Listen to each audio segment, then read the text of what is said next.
Mike, welcome back to Taipei. It's been a year.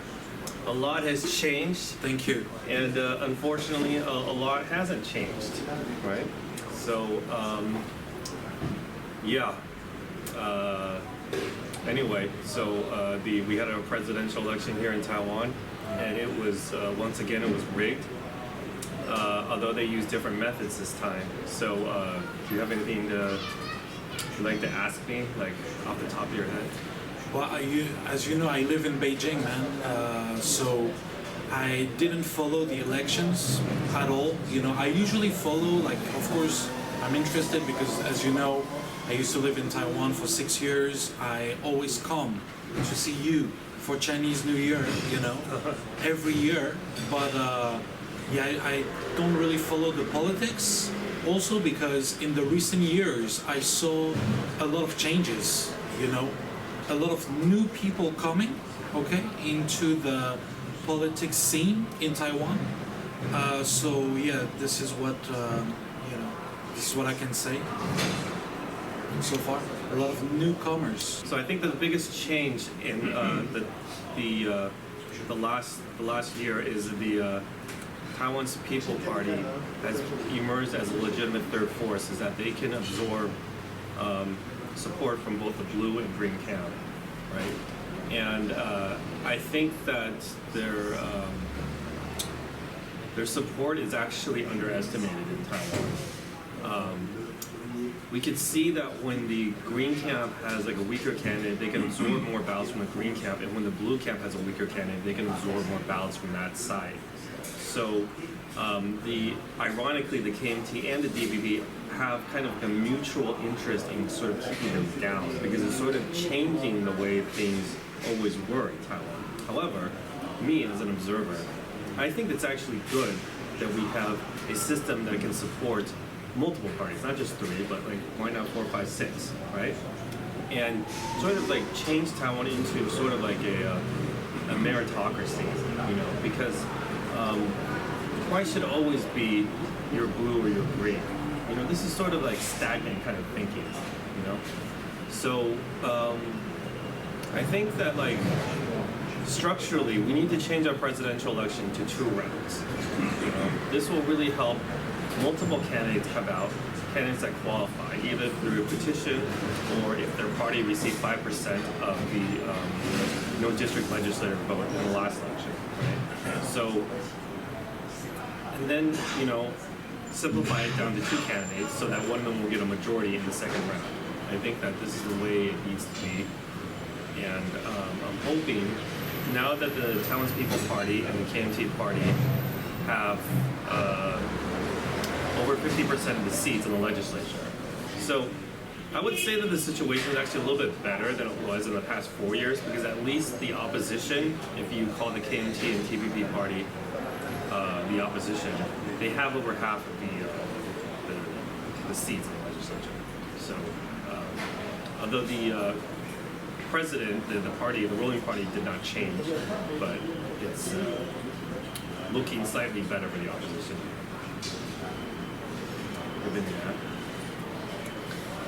Well, I don't know if it's related to Taiwan, but maybe you will see some links between what I want to say in Taiwan. I want to talk about France, of course, because I'm French, so I know. You know, now our president is President Macron, right? Emmanuel Macron, he's the president, and he came out of nowhere. He kind of reminds me of Trudeau, although Trudeau's father was president before, okay? And he actually switched on the international scene from Taiwan to China, okay? He initiated the change for the West, Trudeau's father. Not a lot of people are aware of this, but for the Olympics also, okay, so this is what Trudeau's dad did. Well, for France, like I said, Macron came out of nowhere, and he got elected immediately, you know. He came out of nowhere, he became Minister of Finance for like 2 years, and immediately ran for president. It never happened before. And he was also elected the youngest French president ever. So I think this is a new trend for the West because I think Taiwan is controlled by the U.S. It's controlled by the West in terms of politics. They want to grab Taiwan. They really don't want Taiwan to join the Chinese, to be under Chinese political influence for many reasons. So I think this is a bet that they tried. I think it's almost like they wanted the third new party, Taiwan People's Party. Like, come on, man, just look at the name. It's made up, man. You can tell it's made up. And again, I'm talking from my perspective, from someone who doesn't know anything about Taiwanese politics anymore, okay? So I haven't followed Taiwanese politics, so I'm talking as an outsider, Of course, I live in Beijing, China, but I'm French. I don't care, about. I just want what's best for the people everywhere in the world. This is what I want. And of course, the best for France, but Taiwan is so far, China is so far. Its influence is very limited. So yeah, I think this is like. This third force was brought up to destabilize Taiwanese politics, to try to change the dynamics, and I think it was initiated by the U.S. For that effect. I'm talking from my perspective. You are the expert. No. I don't think that.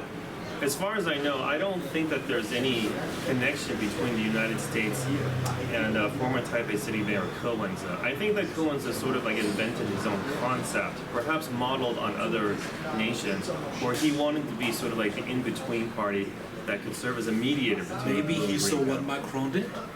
It's possible. Yeah. He's definitely aware of it. I have no idea what his influences were, but. Well, Macron came, I'm sorry because I just talk about what I know, okay, which is not Taiwanese politics. But what Macron did was like, okay guys, forget about the left, forget about the right. If you transpose that to Taiwan, forget about the DPP, forget about the KMT. I bring a third alternative. And people are like, oh wow, yes, okay, that sounds interesting. That's what Macron did, and he won. People were tired of the left and right. They were tired, so because they saw nothing was really changing, and they were like, oh yeah, wow, this guy, he's so young, he has a lot of energy. This is what French people said, and he's handsome. Yeah, being good looking definitely helps in politics. Like people just trust good looking people more, We can see this. So you have a good chance of running. Oh no, I can't run. I can't run. No. So anyway, to summarize what I believe happened in this election is that there's kind of like a theme going on in that there was sort of like this blue and white cooperation. So like Taiwan's People's Party is like white and KMT's blue, right? So there was all this talk about blue and white cooperation. But you see, I feel that the TPP, in their hearts, they want to be independent. This is what they're about. This is exactly who they are. They're mostly former DPP supporters, but they want to like break apart from that. And they have the support of young people, which makes them dangerous long term. Because young people eventually become middle-aged people, and they could eventually become the most dominant force in Taiwan politics, right? So, and I think that both the KMT and the DPP parties, which have some under-the-table cooperation between each other, see that as a threat. So when the blue and white cooperation broke down in October, or where both wanted to be the president, and the KMT basically made the decision that like, okay, if you don't accept our offer to be vice president, then we are going to like run separately from you and split the vote, right? So I believe that the KMT made a deal with the current ruling party, the DPP, to get most of the seats in the legislature this time. So it wasn't just a presidential election that was rigged. It was also the district legislator and the no district legislator for allowing the KMT to become the biggest party in the legislature. So the fact that the results came out the way they did sort of indicates that this deal was made about 3 months in advance of the election. That we already knew the results 3 months in advance, basically. That the KMT was going to become the largest party in the legislature. Because why would the DPP just give that to them unless a deal was made already, right? And also, I think that this also has to be okayed by the U.S. So we can see that the U.S. has their influence in both the DPP and the KMT party. They're not just controlling just one party, they're controlling two, and ideally they have a certain measure of influence over the TPP. So after the election, there was a lot of talk that it was rigged. There was a lot of videos being passed around. Videos were getting a lot of views. And Wen-je, former Taipei City mayor, who was the TPP candidate, said, like, you know, there's a lot of issues with the election, right? So he kind of kept it vague. And then a few days later, he said, you know, widespread election fraud is not possible in Taiwan. And in my opinion, that wasn't his actual true opinion. That was something, that sounds like something that he was forced to say in order for the party to continue. Right? If we're giving him the benefit of the doubt, right? Like, I want to give him the benefit of the doubt. That he said that because he kind of had to. Like, he retreated this time and said, let's think about the future. And we have, they have 8 seats in the legislature, which means that both the KMT and the DPP need them in order to get over half. So the TPP actually has a lot of power now in Taiwan because of the legislature. Of course. So, yeah. And if we're looking forward right now, the KMT and the TPP have over half of the seats in the legislature. They are now in a position to not only investigate corruption, but they can also propose electoral reforms, which is what I'm interested in, right? And I think that the good thing, if we're looking at the positive, like what good came out of this election, is that it revealed more of what's wrong with Taiwan's election. The entire electoral process is flawed. What are people saying about this? What are the Taiwanese people saying about this? Okay, because it was the issue of election fraud came up before the election. I went on a show and I did some live streams and I showed the videos from the past election and people got like, whoa, that really woke people up because people weren't actually paying attention to those videos. So then they went to the voting stations, they took video, and now in this election we actually have too many videos. In the past, I had a problem was I didn't have enough evidence. So how's your YouTube channel doing? My YouTube channel has improved by 9,000 subscribers since before the election. Right, That's and amazing, it just man. Congratulations. Thanks. It blew up. Now I have over 30,000 subscribers. You deserve it, man. Thank you. And what happened was that like the people in the TPP party now think I'm this like great person because they think that I'm speaking up for them. But the truth is I'm not speaking up for them. You just do your reporting job. I am speaking up for the voters, regardless of what party they support. Right. Yeah. So last time it was Hangori that was cheated out of the election, so I was speaking up for his voters, right? So, but the truth is I don't really think like that. I just support the voters in general, regardless of who they are, right? You just want things to be fair, honest, no cheating. Yeah. So a lot of the KMT supporters were disappointed in me this time because they thought I was supporting Wen-je and stuff like that. But the reason why I was posting all those videos of Wen-je was because strategically that was the right thing to do. Because you got to support the candidate who's got the best chance of winning. And I could tell from many factors, from online support and in-person support, that he was actually leading the campaign, right? But the polls weren't reflecting that, right? Because in Taiwan we have this culture of like faking the opinion polls and then faking the election in unison so that the results match the fake polls and then everyone thinks it's all real, right? But when the results and the polls match exactly, that's actually kind of like too good to be true.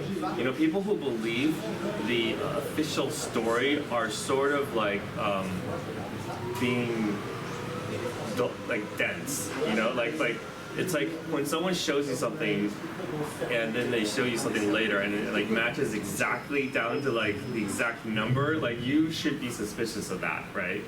So because in Taiwan, the last 10 days, we don't have any polls and a lot can change in the last 10 days. And whoever's leading the race always extends their lead. in that last 10 days, right? And I think that Koza was already leading by maybe like 4 points. And then he extended his lead to maybe like 12 points, right? So you can't take polls that are 2 weeks old and say, look, it matches the result exactly, so therefore it was all true. You know, that's being like kind of like, I don't know. I just think that like a lot of people want to be naive because it's easier to be naive, right? Of course. And and we see this all over the world. Yeah. Right. No, it's just a human thing to do, you know. It's easier to accept, you know, what's already there instead of trying to fight and reform. But it will pay in the long run, you know. So that's why young people always tend to fight more than older people. But the problem with younger people, and I consider myself one of them, is that we might not know enough. You know, we don't have enough experience. So maybe we will fight for a cause that it's actually not so right. You know. Yeah. You know what's interesting is that We are being used, man. Yeah. 10 years ago, we had a sunflower movement, which was basically an anti-China movement. We didn't want to sign a trade and service agreement with mainland China, and a lot of those people are supporting Kowenza now. And I'm becoming friends with these people, and they keep referring back to that because that's what their experience is. I mean, I'm like older than them, so my experience goes back to 2004, right? My first political experience, and then they're just like referring back to that, and then so basically what happened 10 years ago with the sunflower movement is that it was this anti-China thing, but what it actually installed was a U.S. controlled dictatorship in Taiwan, right? Which eventually worked against them because once the whole China issue was settled, then it just became a U.S. dictatorship I think, man, you know, versus the people. This is just what I think. Yeah. You might disagree. Maybe a lot of viewers of yours will disagree. But you know, from my perspective, I've been living. You know, I lived in Taiwan for 6 years. I love Taiwan, man. You know, that's why I'm here for my holidays. Okay, I'm spending my money to be here. But I think it's in the interest of Taiwanese people to get closer to China, get closer to the mainland, in terms of economics, man. And actually, China is the main partner for Taiwan, right? Trade partner. Yeah. Trade partner, right? And you know, I'm sure, man. Like, as Taiwan gets closer to China, they will get more and more benefits, more and more help. You know, because you know, if you, every year, man, in the New Year wishes, President Xi Jinping always mentions Taiwan. And they really consider Taiwan to be like their little brother. You know, they just want to help. This is the way I see it. I might be wrong. People can think whatever they think. You know, I'm just giving my opinion. And like I said, I might be wrong. But I really believe this. Okay. I consider the Chinese Communist Party to be our little brothers that are in control of the mainland for the time being. But yeah, that's fine. That's okay. We can let little brother have the whole enchilada. It doesn't matter, man. You know, people are free to believe whatever they want. You know, I'm French, man. You know, I'm an outsider in this. I'm an observer. You know, but like I said, I'm impressed, man, by the Communist Party. Okay, I'm very impressed. Those people are very smart, man. Yeah, no. They are very smart. They are very wise. They know what they're doing, and they don't really care about Taiwan, man. They never really talk about Taiwan. The U.S., bro, come on. You had Pelosi flying into Taiwan. That was fucking dramatic, man. The results, and it's not like China didn't warn, man. That was fucking terrible. The missiles flying over Taiwan. Come on, man. Who can ignore that? You don't care? You know, Nobody Taiwan cares? didn't really care about that so much. It was like, okay, whatever. Like, of course they're gonna do something like that. Yeah. But So are you saying that it was worth it that Pelosi? No, it wasn't worth it. I mean, but a lot of other people would say it's That's worth just it. I don't provoking, personally, I don't think it was worth it. I don't think it was necessary, Exactly. and I think it was just like to boost up Taiwan's like ego, and for Pelosi to get her business connections. You know, here, I'm whatever actually she's doing. surprised that the KMT got elected. The DPP got elected, considering what happened with Pelosi. You know, like. Okay, well, I thought- okay, so I'm gonna give And you. also the local elections, man. The local elections, everybody voted KMT. Okay, well, no, And I'll usually, explain- yeah. So I'll you can talk explain- about I'll this, explain man, it to you. because especially in France, people didn't understand that. Everybody was saying, okay, every time in Taiwan, the winner of the local elections win the presidency. What Okay. happened? Okay, so what happened? is- Jason, okay. give us Yeah, okay. give us the truth, so, man. So what, Your because the local elections take place about 1 year, 13 months before the presidential election. So actually that period of time is quite short, right? So actually, so the support rate shouldn't change Exactly. between that time. What happened? But what happens is like the DPP, the ruling party, they don't really want to rig the local elections because it will create too much of a fuss, and they only care about the presidential and legislative elections. So what they do is they let the KMT win the legislative election. Guys, and this then, is why you must follow his channel. Thanks, man. So they wait, they manipulate the situation in between those 13 months, trying to make it about China when it's not actually about China. Actually, Taiwan elections are mostly about domestic issues, right? Exactly. And then they manipulate the situation through various means. And they make you believe that it was because of this A, B, C, when in fact it's actually just fraud, right? It's always just about fraud, right? But then they use their control in the media to make you think that it was China, it was Hong Kong, or this time, it makes you think that the reason why Ko-wen's a lost election was because he was divided from the KMT. But that's not actually the real reason. So I'm gonna give you guys the real results based on statistics, okay? So this is not based on my political opinion. I like this guy, I think he was doing it, because everyone thinks like that. Whoever they like, they You think. don't really care about the politics, right? Of course I care about the politics, but my point is that when it comes to statistics, you cannot BS your way out of it. You cannot use your personal opinion of, I think this guy's better, I think people should have supported him, right? Because everyone always thinks their candidate is better, right? Okay, so from a statistical point of view, there's a small pocket of voting stations that see no manipulation. Like they're actually like real, right? So in Taiwan we have a deep blue and deep green on two sides of the spectrum, right? So to get the real results nationwide, we just go in the middle, right? That's simple enough, okay? So in deep blue stations, we see a small pocket of voting stations where Ko-wen's, the TPP candidate, got approximately 50% of the vote, okay, which is huge in a three-way race, okay? And the other two guys, Lai Ching-te and Hou Yu, got about 25% each. Okay, Hou Yu maybe a little bit more in deep blue areas, and Lai Ching-te was actually in third place. Okay, in deep green areas, we see a few voting stations where sometimes Ko-wen's is winning or Lai Ching-te is winning by a little bit. So in other words, we'll just call it a maybe slight advantage for Lai Ching-te in deep green areas. Okay, so about maybe 40%, 40%, and then 20% KMT. Okay, so we just average these two. So Ko-wen's has got 50% in deep blue areas, 40%, maybe slightly less than 40% in deep green areas. We average that to maybe 45% nationwide, okay? And then KMT, we take the average between 25 and 20, and we, I estimated it to be around like 21%.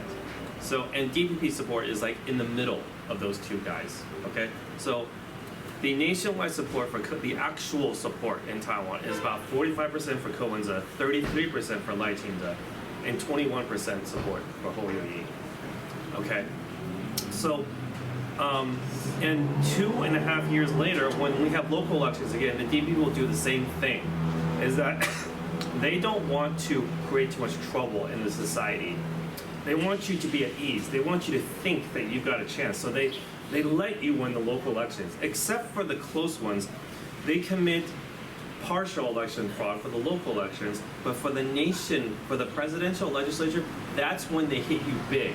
And I said this a year ago when we did those videos with our other two friends, right? They wait until the presidential election to like beat you down. because they know that those are the only things that matter in Taiwan. The local election is just like for show almost, right? So, and also the local governments, they get their budget from the central government. So as long as they control the central government, they basically control the whole thing, okay? So, and they understand that you don't want to just like fake everything in Taiwan. You just want to fake what really matters. Fake what you need to protect yourself and to keep the gravy train going. So that's what I'm saying, and then the DPP created a saying to explain this phenomenon. They say that the KMT does better in local elections because they have better local networks, but in national elections, people change their minds and vote for the DP because they don't want China in Taiwan. This is a BS bullshit explanation for what is happening in Taiwan. Basically, people vote the same, right? And we saw this in 2008 and 2012. Whoever wins the local election is going to win in national elections. That's they have the tide on their side, right? So, yeah. But you see all those guys on Twitter, which I call the Twitter crowd, they basically like buy into this stuff. X. Yeah. I call them the Twitter crowd, the X crowd, right? So they basically like create these simplistic explanations for what's happening in the world, and then everyone just goes with it. And then because these influencers have all these followers, they think, oh, well, this person has a lot of followers, they must be correct, right? But the truth is that like, no worries, man. You're getting more and more followers. It's like misinformation, disinformation sort of goes from the top down. You know, you have these so-called influencers, and they're being told what to say, and they put it out into the world, and then everyone thinks that it's legitimate information because they think that these people are actually independent. But truth is that some people are being manipulated and they have no idea. They don't even know that they're working for higher powers. But because just by repeating what you've been told, you are actually working for media, them. Man, who controls the media in Taiwan?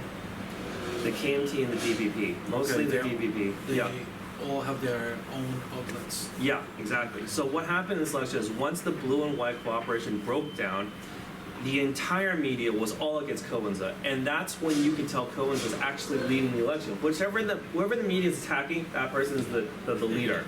It's common sense, right? Why would you attack someone who has no position in the government? He's not. Wen-je was just chairman of the TPP. He was no longer the Taipei city mayor. Why would you use all of the media resources to attack this guy, unless he was leading I don't know, the man, race? because every country is a little bit different, right, in terms of media. I know in France, 5 families control all the media, and they all know each other. They all do business with each other, of course. And what they will do, they will just never talk about the candidates who actually want to do good for France. They just don't talk about them, so people just don't know their names. Is Macron backed by any of these 5 families? All of them. Really? Why? I thought he was like a new guy. Yeah, but they chose him. Like, hey, boy, you're gonna be our puppet. Oh, so he's actually a puppet of these 5 families? And the US and the EU, it's much bigger than that. Man. Oh, okay. You know, all right. I thought France was an independent He's country. the puppet in chief. Oh, I see. Yeah. Well, anyways, Taiwan is basically the U.S. puppet in Taiwan. He's sort of like the female Zelensky, if you will, of Taiwan. And then now William Lai, who has a sort of like a bad relationship with her, or he's had a bad relationship with her in the past, he's basically the new puppet. But he's being controlled by the half-American Xiao Mei-ching, which is the vice president. And so, like, basically, like, in a way, Xiao Mei-ching, the vice president, is sort of like the person who's actually really. You know what I think, Taiwan, and one good thing for Taiwan, which might seem ironic, but it's true, is the war in Ukraine, the situation in the Middle East. The US just cannot afford a war with China, okay, at the moment. High intensity, low intensity. So that's really good news, man. Really good news. I don't think there will be any war anytime soon, okay? So yeah, man, that's great. Yeah. We could wrap it up. Okay. Before we wrap it up, I want to say that the Central Election Commission changed their tactics for this election. Instead of using traditional methods of fraud, which is stuffing and stealing actual ballots, they used invisible ink, I believe. Yes. And approximately, I don't know what the percentage is, but I believe in most of the stations, they use, when I say invisible ink, what I'm saying is that they prepare their ballots where their candidates that they want to support, which is Lai and Ho. Yeah, it's fine. Let him go. It doesn't matter, man. It doesn't matter. Oh, okay. Even if people cross, just 1 second. Man. Yeah, okay. So the way Invisible Ink works is that like it's their candidate that they're supporting 2 and 3, which is Lai Ching-te or Hou Yu, it appears, right? And then whenever the voter goes and they stamp somewhere 1, 2, or 3, it disappears. So they can essentially control the vote from a period of time. It's like a 2-hour window for these invisible ink ballots, like 10 a.m. to 12 noon and 12 noon to 2 p.m. So I believe what they did in this election is they used 2 waves of fake ballots from 10 a.m. to 2 p.m. so that Cohen's got no ballots during that period of time, which is 55% of the voters. It requires good organization and logistics. Yeah, exactly. But I'd say this is what Taiwan's good at. And many people to be involved. Exactly. So inside the voting station, maybe about 2 or 3 people have to be involved. The person handing out the ballots and the head of the voting station. So what people saw was the head of the voting station would go out to an undisclosed I saw location. one of your videos where you show like they lock down the voting they close station. the door. That's Okay, fucking that's crazy. traditional fraud. Is it normal? No, of course that's not normal. It's illegal? But that's something that they did like maybe 50 years ago or something like that in Taiwan, and it's actually continued, right? That's what I call traditional. crazy, bro. Yeah, but that's not the Taipei City. People didn't do that. The voting station. We have 1,700 voting Too many people. No, so you can't do something like that in Taipei City. So how do they cheat in Taipei City in places where the scrutiny is higher, right? It's you can only do that with invisible ink without letting people see what is happening during the counting process. So there's basically fraud before 4 p.m. when the ballots are casted, and Jason, fraud after. remember what I told you Yeah. in our last video last year for last Chinese New Year? As a citizen, it's your job, it's your duty to go to the voting stations, and I'm talking to all of your viewers right now. Go out there and check. You must say, look, this is my right. This hasn't I'm improved. here to verify, I'm here to check. And do it voluntarily. Do not expect money. It's your duty. If you complain behind your screen on your keyboard, it's useless, man. You know, real life happens in real life. Those people are cheating in real life. So get out of your room and go there. Just once every 4 years. I don't know when the elections are. This is actually improved in Taiwan. More great. people came out, so then that's why there's too many videos now. That's like great. I'm actually worn down from uploading all these videos, right? But I think that what has changed, what people need to recognize, is that their main tactic for rigging the elections was not the traditional methods, but they are using invisible ink, which essentially turns voters for Cohen's into voters for Hou Yu or Lai Ching-te. It basically changes your vote. Unknowingly, right? For 55% of the voters, they can essentially switch you to this candidate or that candidate or both of these candidates. You know, it's basically ink. So basically, we can't use ink anymore to vote. Okay, we have to go through a computer system. That's too old-fashioned anyway. Yeah, exactly. It's too old-fashioned. Okay, which prints out. We need to print out. I don't believe in computers either, man. No. The computer prints your vote out on a piece of paper. Oh, okay. And then, like a printer. Yeah, a printer. Okay, so in the U.S., we vote through a tablet, and then it prints out your ballot. Okay, so unless they figure out how to use invisible ink for printer ink, you know. But anyway, that's actually kind of scary to think about that. But anyways, we can print out 2 pieces of paper, one ballot for the ballot box, and then one to keep as a receipt. Dude, the French system is uncheatable. It's uncheatable because your personnel is reliable, but our personnel in Taiwan is not reliable. So any kind But of it's system, reliable because in every voting station, you have members from various political parties. it's not like that in Taiwan. And nobody wants the other one to cheat. Let me explain. They have 2 inspectors, like one from the DPP, one from the opposition party. But the problem is that the person from the opposition party doesn't actually have the power to stop any of the fraud. So they see it happening, but they can't do anything. He about it. doesn't write a report. He doesn't No. take videos. Basically, it's He all doesn't no. I talked to one that actually did the job, and they tried to film the evidence of fraud, and then they said, "Put your camera away." physically stop them, right? So what I'm saying is the system doesn't work in Taiwan. The system does work in France. That's why you think that system is so great. But I'm saying that the system is set up. Very different. Yeah, exactly. Our system in Taiwan is set up to fail. Like it doesn't actually work, right? If you talk to people actually serving in that role, they say, I can't actually stop. I went to the bathroom, they stuffed the ballots when I went to the bathroom, right? So we need to increase the number of inspectors to 3, so that 2 officers of parties can go in. We gotta go. Okay, let me finish my point. Okay, so basically, like, we need to reform the entire system. So we have electronic voting that prints out a ballot and a receipt so that they can't steal your ballot afterwards. And then we have clear ballot boxes with the counter like they do in France. And then we need to count the ballots electronically and we need to count them manually to verify the computer has not been rigged, right? So this is what the direction we need to go in, and the 2 opposition parties need to do this in Taiwan. And we need to do it immediately in the year 2024, and we're dependent on the 8 legislators in the Taiwanese People Party to do this because they form the majority. So this is the situation right now in Taiwan, and I hope that that they have the wisdom to move forward, with this, because the current voting system cannot be used ever again in Taiwan. Just like, let's just get rid of it. It's time to get rid of it. Okay, thanks. Vive la France et allez les Bleus!